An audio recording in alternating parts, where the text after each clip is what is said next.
Welcome back to the Crochet Crowd as well as my friends over at Michaels.com. This is an exclusive pattern found available on Michaels.com, and this is called Tiles for Miles, and this is used in the brand new baby Caron Baby Cakes.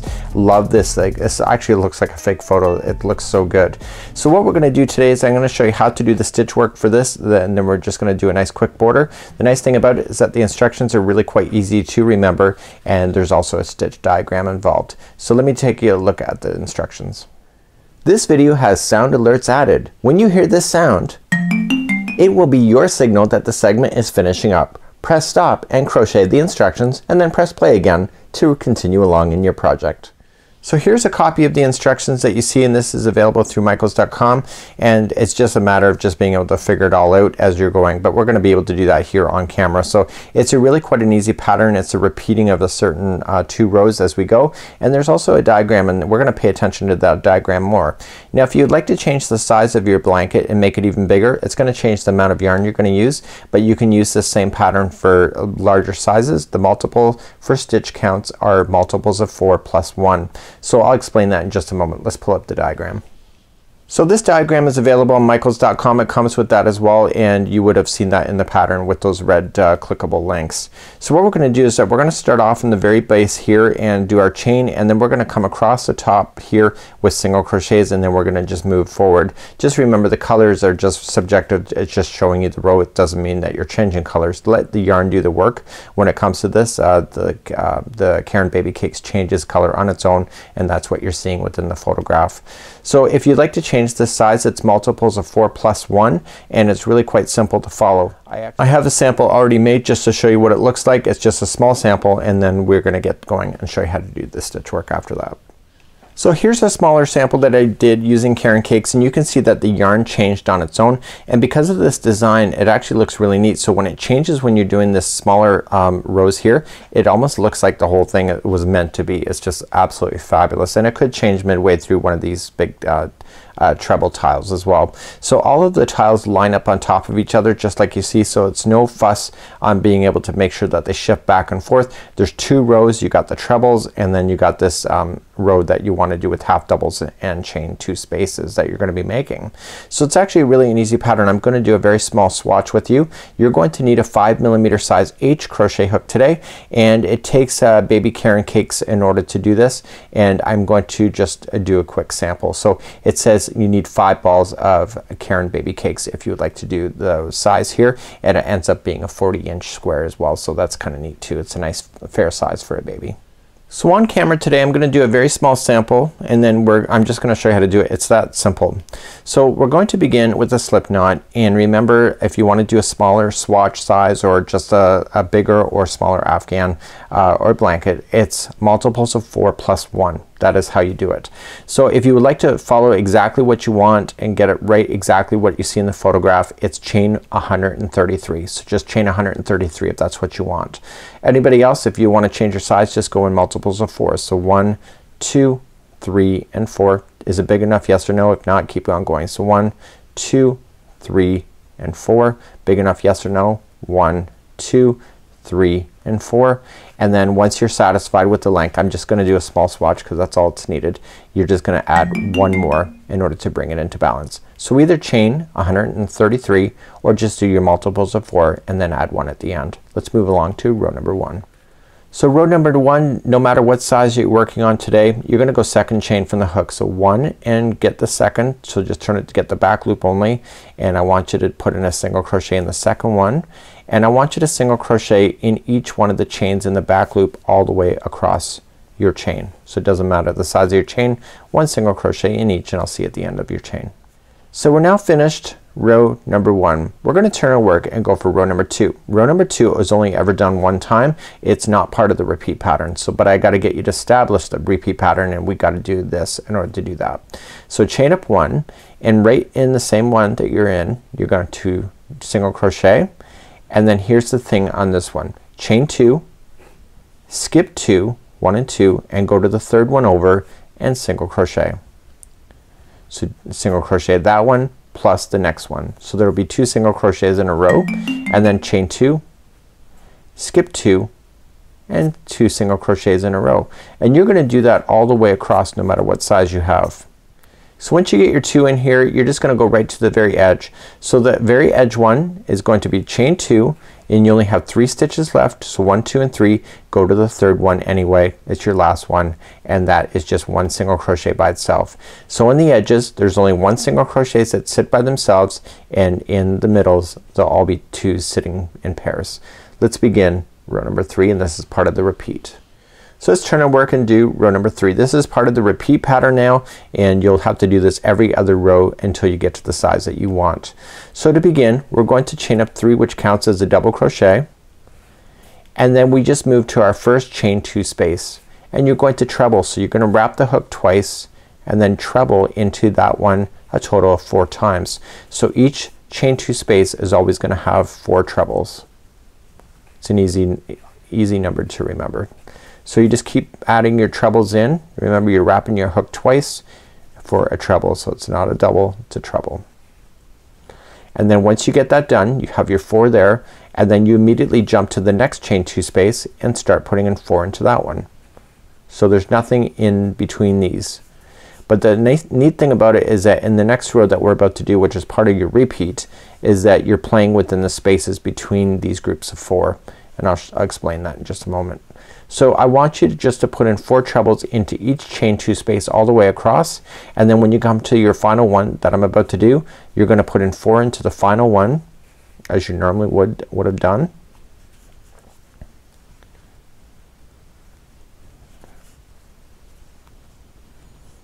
And then once you get your 4 in there, remember how we chained 3 to begin? Well, that wasn't inside that chain 2 space, right? It's sitting on its own, so you have to double crochet into the final single crochet here. Okay, and it is a double crochet. It pulls it down just like that. So that was row number 3, and you'll repeat that over and over and over. So you'll repeat 3 and 4 actually. So let's turn our work and do row number 4. So row number 4 is kind of like easy row. So for number 4 we're going to chain up 1 and we're gonna put a single crochet into the top of the first double crochet that you had started with, and I want you to split that double crochet apart from the group of 4, and I want you to go right into the space right where my fingers popping out, and I want you to put in a half double crochet there. Don't forget to do that. You gotta keep the balance. So now you're going to chain up 2, and then you're just gonna split and go in between the 2 groups of the 4s, and you're gonna half double crochet twice. Just like that, and then chain 2 and then split the next one. Okay, so you're gonna do that all the way across on your pattern, and then when you get to the very final edge that you're gonna hit, you're gonna chain 2 and you're going to put in your half double crochet between the group of 4 and the last one that you had here. So just go right in there, right into the space, half double crochet, and then you need to finish this off with doing a single crochet right in the turning chain. Don't go into a space, go into the turning chain with a single crochet. So I'm going right into the chain itself, and that'll hold it there, and then you just finish it off. So then you turn your work and you repeat row number 3 all over again, which is this whole tile work, right?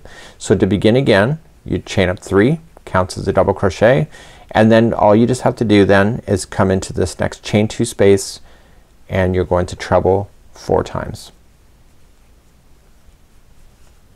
So I'm gonna speed up a little bit because it's just an easy repeat pattern going back and forth. When you look at instructions it looks a lot more daunting than it really is. So you get your 4 in there, you come to your next chain 2 space, you're gonna put another 4 in the next one, 4 trebles.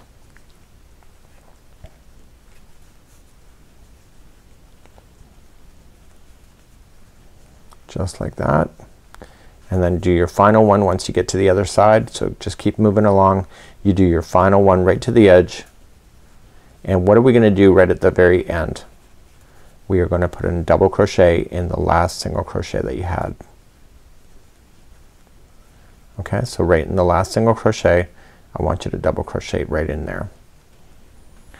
So that was row number 3 again. So you turn your work and do row number 4, which is this whole half double crochet business, right? So chain up 1, a single crochet in the very first one, split the first 2. Okay, so see the group of 4, you split the first one out, put in a half double crochet right in that space, chain 2, and then just jump to the next space. So what you need to do is just repeat these 2 rows over and over and over, and you need to finish off on the row that I'm doing right now. Okay, so it'll be the row the last time you ever do this row or project, you were going to finish off doing the row that I'm showing you. So when you get to the edge, don't forget you're going to put in a half double crochet right in that space, and then you're going to single crochet right into the turning chain right there. Okay, so then that's where you need to finish, and then what we're going to do then is that I'm going to show you how to do the border from this point, because this is where you're going to do it from here. So without further ado, let me show you how to do that next. So I'm about to start. I just finished here. Okay, so we're gonna turn our work, and this is the right side of the project. I can tell by these double crochets or these trebles the way that they're sitting up. See here, they look different. So you'll notice that on the project as well. Let me show you the other sample here. See, this is the right side of the project and this is the wrong side. See the difference of the look? Okay, it looks more cleaner on this side. This is the right side. So what we have here is that we're going to start up with our edging. So we're going to chain up 1 and we're gonna put in a single crochet right in the very first one, and then we're gonna put in a single crochet right in the top of the half double crochet, and then we're gonna put a single crochet a total of 2 times in this chain 2 space, and then the next single half double crochets will each get a single crochet. So you're gonna work your way down the one edge, just filling in the space. So 2 singles here, 1 in each of the half doubles, and so on. That's all you just have to do for this particular edge. Nice and simple. And then what we're gonna do is we're gonna turn our work and work down the side of the project. That's always the most kind of hardest of anything. So don't forget, you still have 2 stitches. You have a half double that you had, and then you had your single. And in the single one here, what we need to do is that we need to place a total of 3 singles. So I've already got 1 in there, so you do it again, single, and you do it again a 3rd time. So there's 3 in a row. So now what we're gonna do is we're gonna work our way down the edge as we go. So there's only 1 revolution of the edging. Actually there's 2. Sorry about that. So what we have is that we're going to just work our way down the side of this. So the edging is actually really quite simple, is that there's nothing you need to worry about as far as attaching anything crazy to it. So you can just eye it up and make it look good as you're working your way down, and just look at on the sheet on how many single crochets that they put into spaces so that you can actually see how it all worked out as well. So use that diagram to help you to be able to follow along as you go. Remember, these are trebles, so they're extra longer than usual, and then you're just working your way down all the way to the base. On the base you're gonna be turning, so you just put in 3 single crochets again, and then you're just gonna work your way across. Okay, and this is the base, so it's just 1 single crochet in each single crochet going across. So do you get how to do that? Isn't that nice and easy? So there's a total of 2 rounds for your border. So this is round number 1.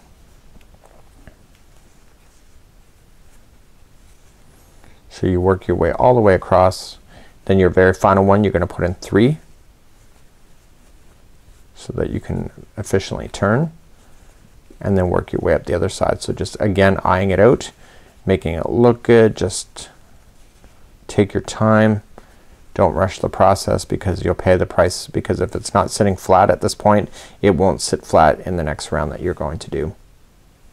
So my experience just has me eyeing these up, but just based on, you know, years and years of crochet. So you have to look for key concepts in order for you to do it right. So, and what I mean by that is that you just use your experience. So once you get all the way back to the top, then what you're just going to do, I'm not quite there yet, I still got a couple more to go. And what I gotta do is that we started off right in the very beginning, so we just have to finish it off by just putting in 2 more double crochet or 2 more single crochets, and then just slip stitch it to the beginning one just like that. So then you have that, and that's what it looks like. So what I'm gonna do is that I'm going to get you started on the second round, which is the final. So the very final is that we're gonna chain up one, and we're just gonna put one single crochet in each of the single crochets all the way around. In the middle one of the groups of 3 in the corners, you're going to put in 3 single crochets to allow that blanket to sit flat. And hopefully you've taken your time when you've gone all the way around to make it look great. Okay, and then you just go to the middle one of the group of 3 and just put in 3 in there. So 1, 2 and 3, and then just keep on moving. Okay, so you can officially turn that corner and it can continue to look good just like you see it. So what I'll do is I'll meet you at the end of this, so make sure the middle one of the 3s all have 3 single crochets as you come all the way around, and I'll see you at the end of this round. So as I'm coming all the way back around, remember that I never started right off in the corner, so I still have my group here, and so I want to make sure that I get my 3 single crochets right into the corner so that I can turn that effectively. And then I'm just gonna do one more here and then slip stitch it to the top of the beginning. So you're gonna want to use a darning needle. I'm gonna show you how to do that next as we begin. So you just trim your yarn, and any loose ends that you have, you want to be able to get rid of those. It is for baby after all, so you want to be conscientious of that. So what we're gonna do is that we're going to grab a darning needle, and I'm gonna show you how to weave in these ends. Okay, so let's put the end onto the darning needle. Okay, so here we go. So turn it to the back side, and I want you to glide the needle through the fibers. If you see the needle popping out through the front side, you're too deep. So just keep it towards the back and just drag it nice and gently through the back side, and then go back in the other direction. So this will be the second pass, and then just drag it back the other direction for 3. So back and forth 3 times is a charm. Again, keep into the back side of the project, and then you can just trim it right down to the wick of the project, and you may need to do that with the starting tail just like you see here. That's already a knot, so you don't have to be too crazy about that, but back and forth 3 times is a charm on that as well, and just again gliding it through the back of the work. Again, I do not want to see this needle popping through the front. Now it's already a slip knot, so you don't have to be too crazy about the weaving in of this side, but you know, just take your time. There's no rush, and then you could be good to go. So this would be how you make these. This is a smaller version for Barbie, I guess, and it looks really quite good, and you see the larger size sample that I did for practice. This is a really kind of a cool project. So this is the Tiles for Miles baby blanket shown on Michaels.com, and this is how you exactly do it. Until next time, have a great day, and I'm Mikey on behalf of the Crochet Crowd. We'll see you again. Bye bye.